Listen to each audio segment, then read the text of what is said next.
दिनांक 11 ऑगस्ट रविवार रोजी देशाचे नेते आदरणीय शरदचंद्रजी पवार यांच्या उपस्थितीमध्ये बार्शी येथे गांधी पुतळ्याजवळ सकाळी 10 वाजता शरद शेतकरी संवाद मेळावा आयोजित केलेला आहे। त्यासाठी महाराष्ट्राचे माजी उपमुख्यमंत्री आदरणीय विजयसिंहजी मोहिते पाटील, आमदार रोहित पवार कटकुवा,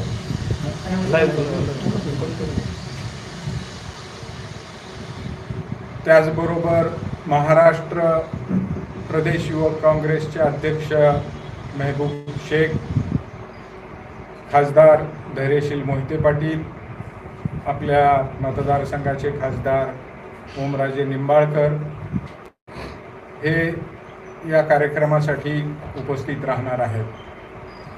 माझी बार्शी शहर व तालुक्यातील सर्व जनतेला एक आव्हान करतो, या कार्यक्रमासाठी जास्तीत जास्त लोकांनी सहभागी व्हावं, उपस्थित राहावं अशी या ठिकाणी एक विनंती करतो। पवार साहेबांचा दौरा कसा असणार आहे? पवार साहेब बारामतीहून सकाळी 10 वाजेपर्यंत बार्शीला या कार्यक्रमासाठी उपस्थित राहतील। त्यानंतर कार्यक्रम संपल्यानंतर काही बार्शीतल्या लोकांना त्यांनी भेटण्याची इच्छा व्यक्त केली होती। आपल्या आदरणीय प्रभाताई जारबुके, सोमानी यांच्या घरी त्या भेट देतील आणि 3 नंतर ते रवाना होतील। हा दौरा पुढील विधानसभेच्या दृष्टीनं कितपत महत्त्वाचा असं तुम्हाला वाटतं? निश्चितपणानं विधानसभा एक 2 महिन्याच्या अंतरानं येऊ घातलेल्या आहेत। ऑक्टोबरमध्ये विधानसभा निवडणुका होण्याच्या निश्चित आहेत।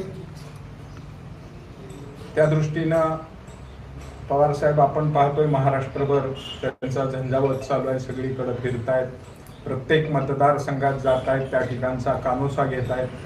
अनेक मतदारसंघात बऱ्यापैकी उमेदवारही निश्चित झालेले आहेत आणि त्याच दृष्टीनं बार्शीच्या दौऱ्यावर आवर्जून त्यांनी सांगितलं मला बार्शीला यायचं आहे आणि हा दौरा आपल्याला या ठिकाणी दिलेला आहे। महाविकास आघाडीचा दौरा असणार का फक्त राष्ट्रवादी काँग्रेसचा? हा राष्ट्रवादी काँग्रेसच्या पक्षाचा आपण शेतकरी संवाद मेळावा आयोजित केलेला आहे। त्याच्यामुळं पूर्णपणे राष्ट्रवादी काँग्रेसची जबाबदारी आहे की हा कार्यक्रम व्यवस्थित पार पाडणं। सभेचं ठिकाण गांधी पुतळा आपल्या सोमवार पेठेमध्ये राहील। सकाळी 10ची वेळ दिलेली आहे।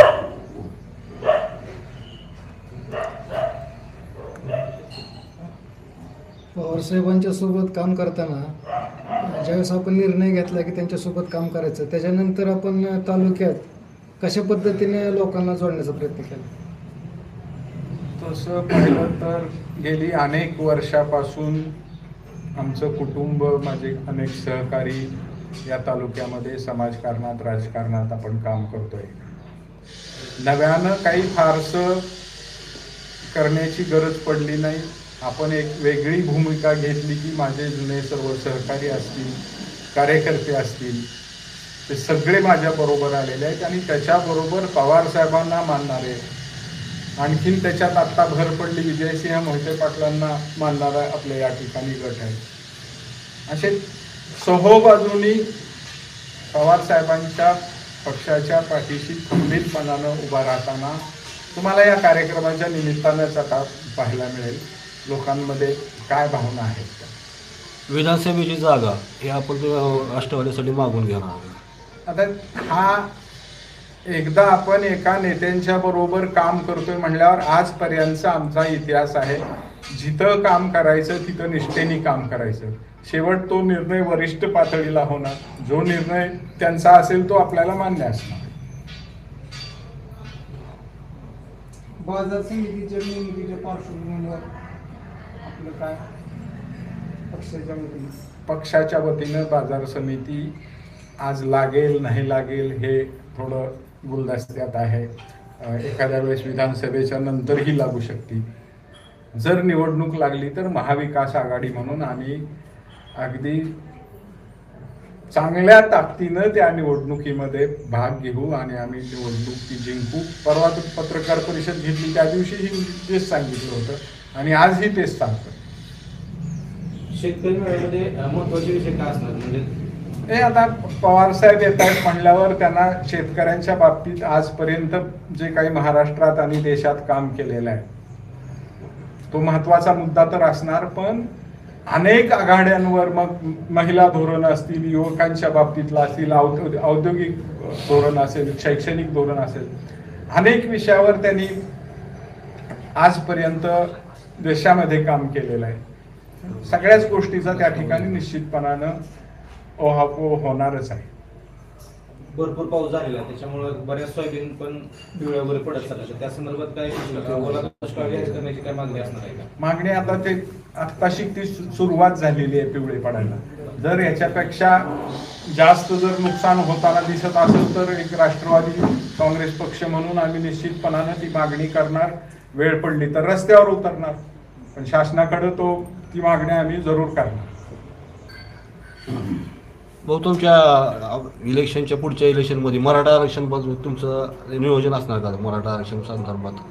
आता हे बघा, प्रत्येक समाजाला आपापल्या समाजाबरोबर राहण्याची किंवा त्यांची बाजू घेण्याची ही ज्याची त्याची प्रत्येकाची जबाबदारी आहे. आजपर्यंत अगदी बालपणापासून ज्या ज्या वेळेस समाजाचं काम असायचं, समाजाच्या मीटिंग असतील त्यावेळेस, काही मोर्चे असतील, मेळावे असतील, समाज म्हणून राजकीय जोडे बाहेर ठेवून त्या ठिकाणी आजपर्यंत काम केलेलं आहे. कधी त्याच्यामध्ये राजकारण हा विषय येऊ दिलेला नाही. मग अनेक यापूर्वीचे असे प्रसंग आहेत. समाज म्हणलं की समाजाच्या बरोबर प्रत्येकाला तो अधिकार आहे आणि त्याप्रमाणे आजपर्यंत काम केलं. 7 तारखेला मराठ्याची मोठी रॅली झाली सोलापूरला, तर त्या संदर्भात तुमचं काय नियोजन? त्याच्या बाबतीत निश्चितपणानं जाणार आहे. नियोजन पण केलेलं आहे. बऱ्याच ठिकाणी आता अलाउन्सिंग वगैरे तालुक्यामध्ये चालू आहे आणि समाजाचं काम म्हणून त्या ठिकाणी उपस्थित राहणार. सगळ्यांच्या बरोबर आपण जाणार.